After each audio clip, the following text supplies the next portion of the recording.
삼국지에 나오는 제갈공명은 그가 모시고 있었던 그 유비가 죽은 이후에도 그의 뜻을 받들어 총나라의 백성들을 어질게 다스렸고, 위나라, 총나라, 오나라 이 세 나라를 천하로 하나로 통일하는 데에 힘써 자신의 인생을 바쳤습니다.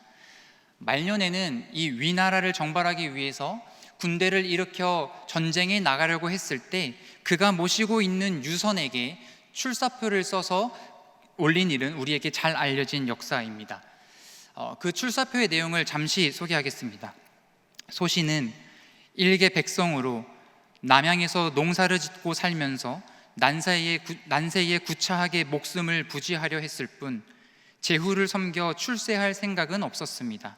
헌데 선왕께서, 여기서 말하는 선왕은 유비입니다. 선왕께서 소신을 미천하게 여기지 않고 3번씩이나 몸을 낮추어 소신의 집까지 찾아오셔서 소신에게 천하의 형사를 물으시니 실로 감격스러웠습니다.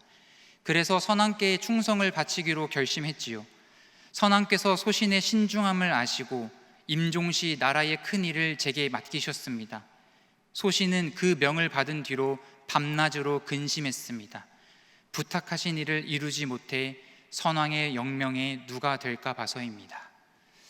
여러분, 제가 짧게 설명을 드렸지만 어떻게 제갈공명이 이 유비에 대한 충성심이 좀 느껴지십니까? 제갈공명이 유비가 죽은 이후에도 마지막까지 충성했었던 것은 아마도 유비의 어떤 인품이나 사람의 됨됨이에 감동을 했고, 또 유비에게 받은 은혜가 너무 감사했기 때문일 것 같습니다. 아마도 제갈공명은 이 유비 같은 사람이라면 자신의 인생을 후회하지 않아도 되겠다라고 그렇게 확신했었던 것 같습니다.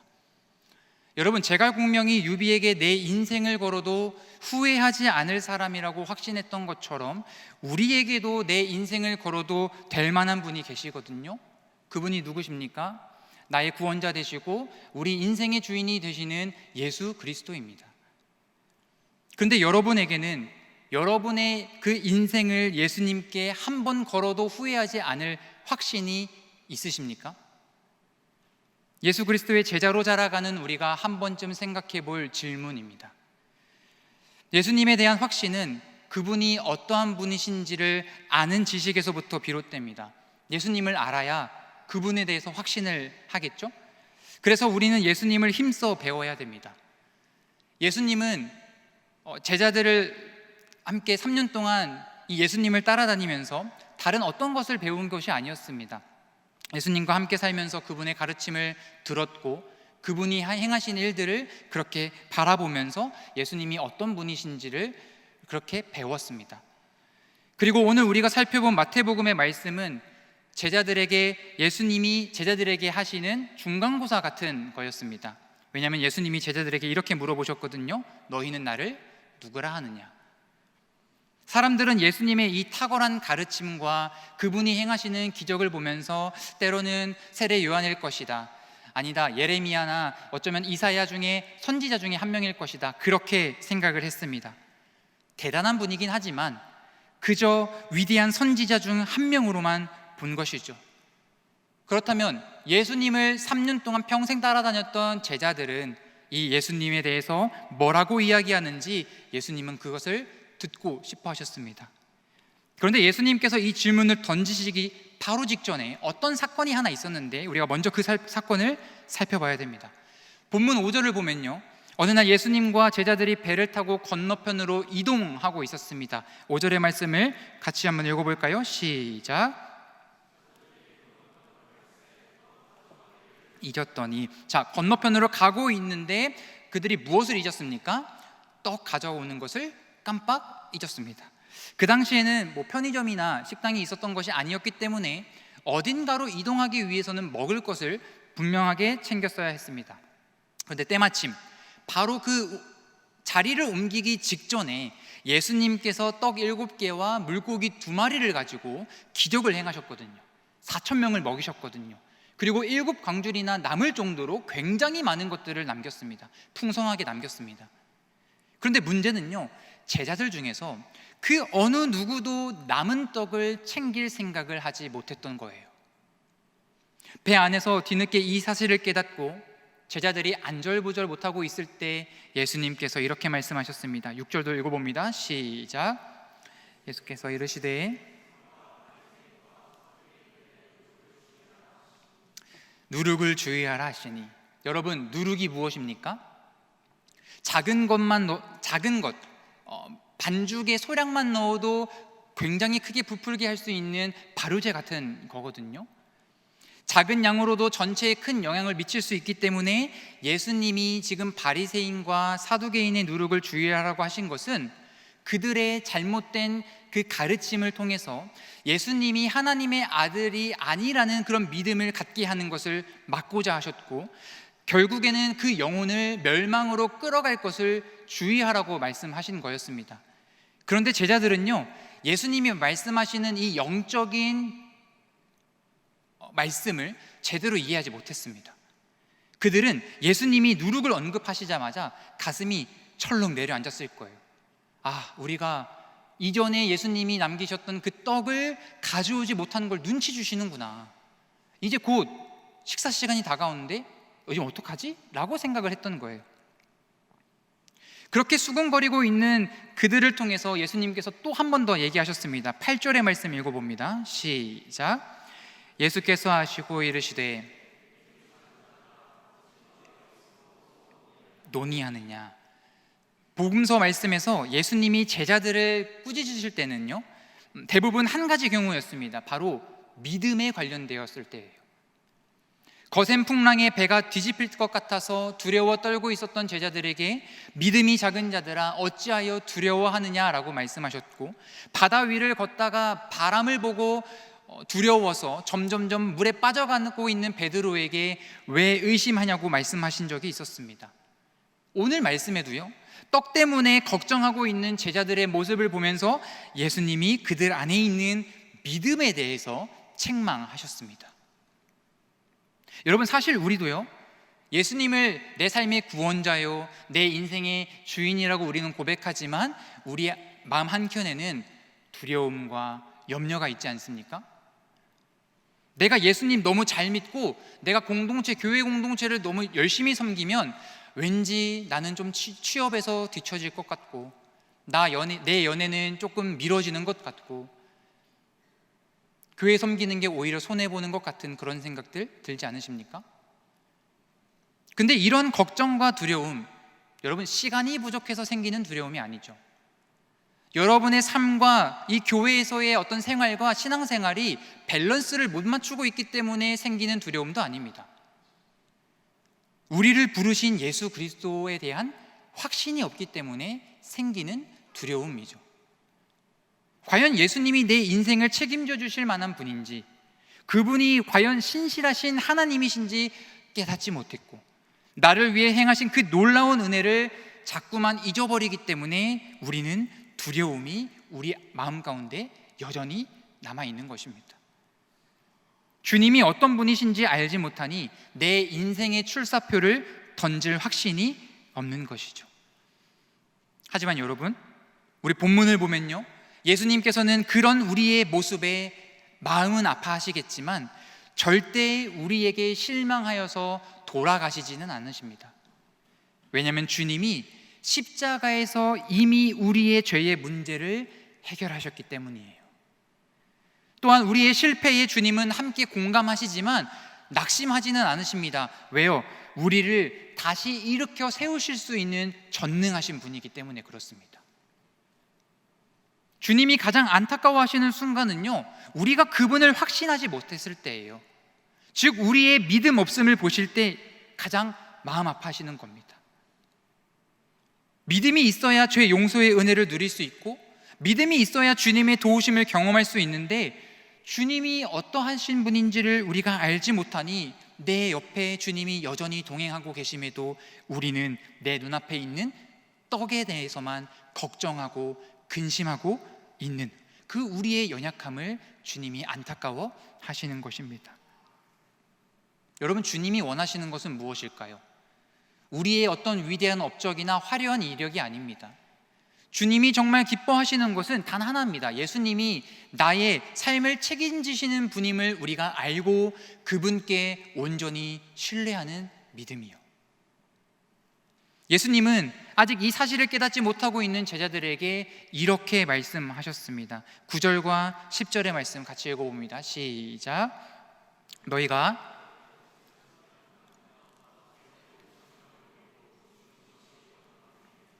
떡 7개로 4,000명을 먹이고 주운 것이 몇 광주리였는지를 기억하지 못하느냐. 자, 제자들은 지금 놀라운 기적들을 눈앞에 보고서도 예수님이 어떤 분이신지를 알지 못했습니다. 오병이어와 칠병이어의 주님을 기억하지 못하니까 온 우주의 창조주가 내 곁에 있음에도 불구하고 당장 지금의 한 끼 먹을 걱정을 하고 있었던 거예요.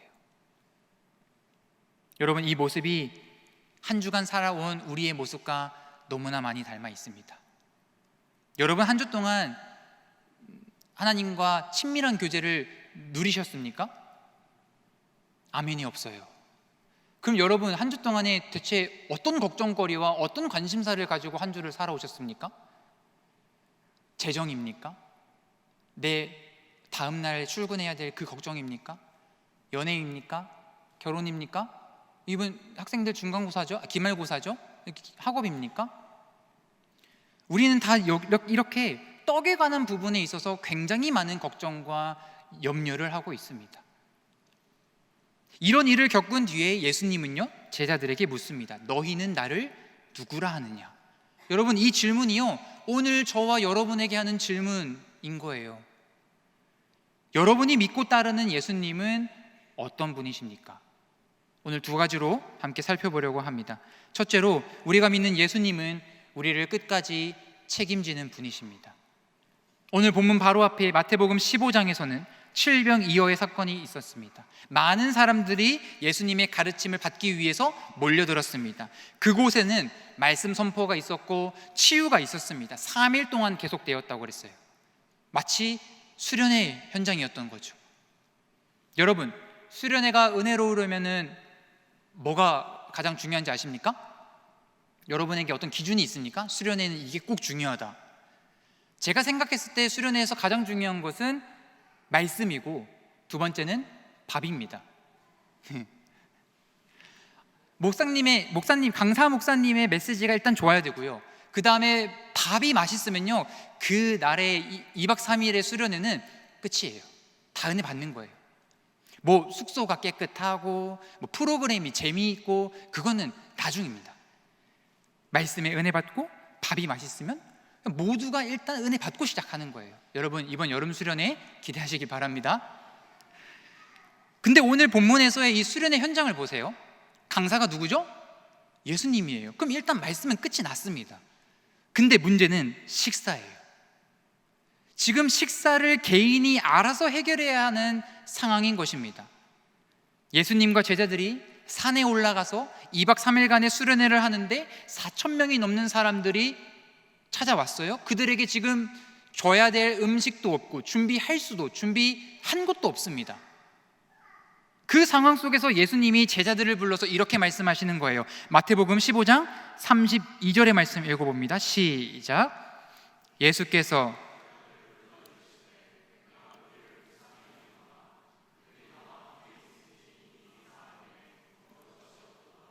길에서 기진할까 하여 굶겨 보내지 못하겠노라. 여러분, 우리 주님은요, 당신을 따르는 자들이 길에서 기진할까 봐 굶겨 보내지 못하시는 분이십니다. 제자들을 결코 굶기지 않으시고 그들의 삶을 책임지는 분이세요. 저 같으면요, 야, 말씀의 은혜 받았잖아, 이 정도는 좀 감수하고 그냥 넘어가도 되지 않아? 라고 할 수 있겠는데 예수님은요, 굶주린 사람들을 그냥 두고만 볼 수 없었습니다. 예수님 왜 이렇게까지 자신을 따르는 그 백성들, 자신의 자녀들을 책임지려고 하시는 걸까요? 왜 그들의 배고픔을 그냥 지나치지 못하시는 걸까요? 이유는 하나예요. 우리가 그분의 양이기 때문입니다. 우리가 그분의 소유이기 때문에 그렇습니다. 원래 주인은요, 자기 소유를 끝까지 책임지는 법이에요. 사도 바울은요, 로마서 14장 8절에서 이 놀라운 관계를 이렇게 고백했습니다. 같이 한번 읽어봅니다. 시작. 우리가 살아도 주를 위하여 살고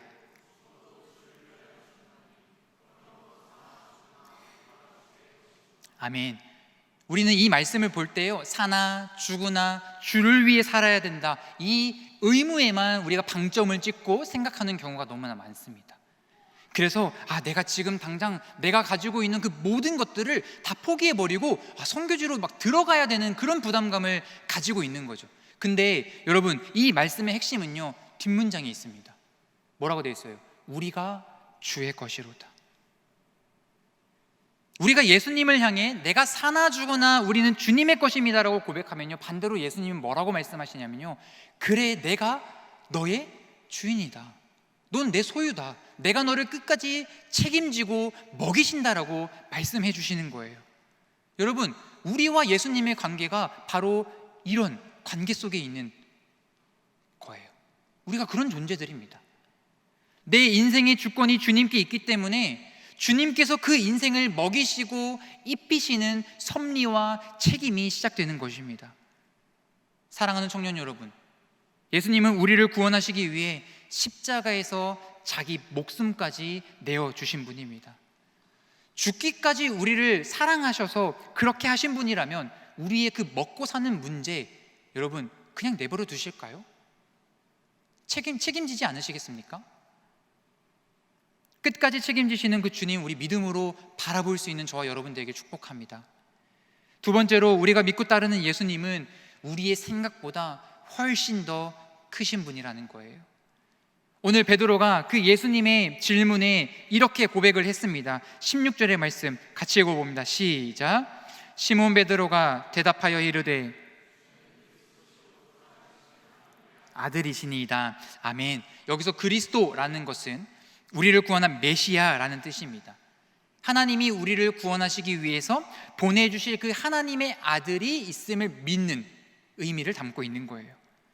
구약의 이사야 선지자도요, 예수님이 오시기 700년 전에 하나님이 보내실 그 그리스도를 이렇게 예언했습니다. 이사야 9장 6절입니다. 이는 한 아기가 우리에게 낳고 한 아들을 우리에게 주신 바 되었는데 그의 어깨에는 정사를 메었고 그의 이름은 기묘자라 모사라 전능하신 하나님이라 영존하시는 아버지라 평강의 왕이라 할 것임이라. 이게 이사야의 고백이었거든요.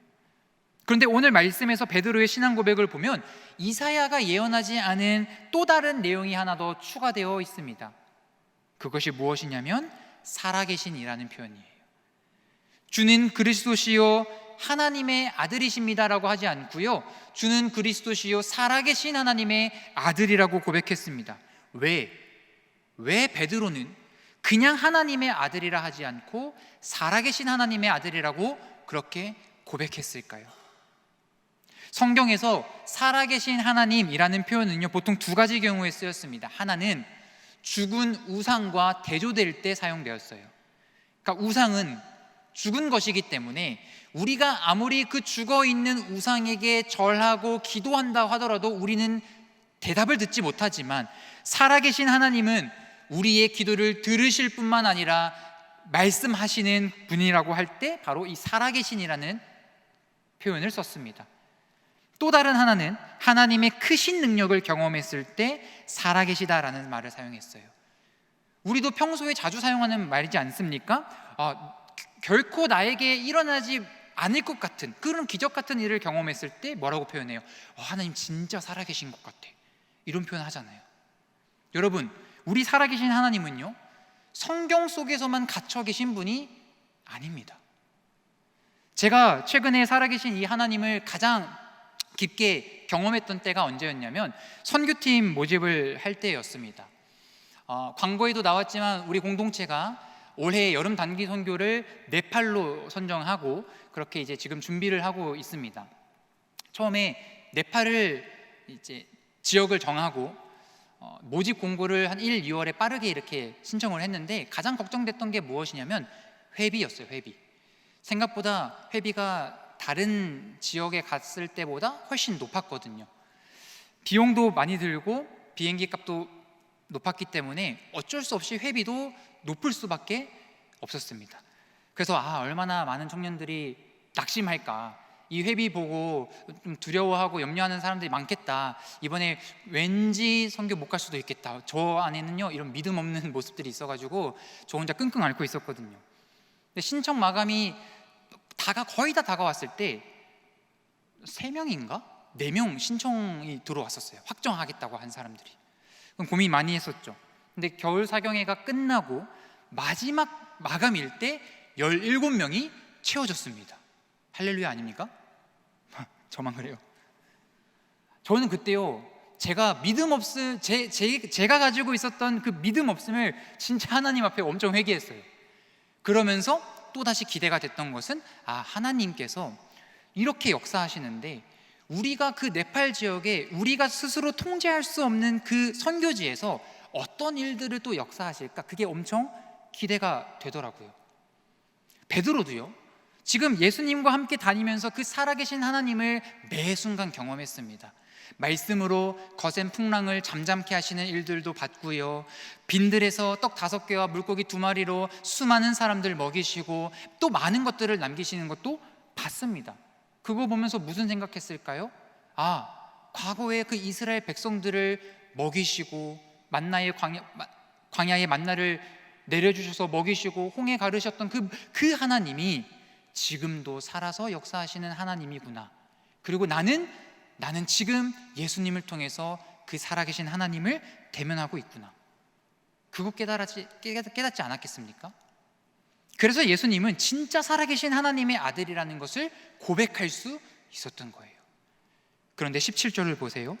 예수께서 대답하여 이르시되 바요나 시모나 네가 복이 있도다. 이를 내게 알게 한 이는 혈육이 아니요 하늘에 계신 내 아버지시니라. 여러분, 정말 우리가 알고 있는 이 위대한 고백이 베드로가 똑똑해서 한 고백이 아니었어요. 그의 신념이 강해서 기적을 보고 유추해낸 고백도 아니었습니다. 직전까지 배 안에서 먹을 것이 없어서 굉장히 염려하고 걱정하고 있었던 무력한 제자들이었지만 하나님께서 전적인 은혜를 부어주시고 깨닫게 하셨기 때문에 이 위대한 고백을 할 수 있었던 것입니다. 우리가 예수님께 인생을 걸 수 있는 이 확신 또한 우리의 어떠한 우리가 스스로 쥐어짜내는 의지나 신념으로 가능한 것이 아닙니다. 하나님이 우리에게 은혜를 부어주셔야 가능한 일인 거예요. 우리 주님 어떤 분이십니까? 여러분, 우리는 주님을 친구로 그렇게 친근하게 대하는 것을 너무 좋아합니다. 그런데 친근하다는 것이 곧 예수님이 나보다 작은 사람이고 예수님 만만한 사람이라고 얘기하는 거 아니잖아요. 우리 주님 위대한 하나님이십니다. 우리 주님은요, 못하시는 게 없습니다. 전지전능하신 분이십니다. 히브리서 1장 2절과 3절은 예수님에 대해서 이렇게 말씀했습니다. 같이 읽어봅니다. 시작. 이 모든 날의 마지막에는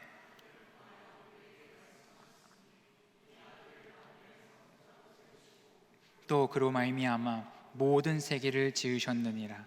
이는 하나님의 영광의 강체시요 그 본체의 형상이시라.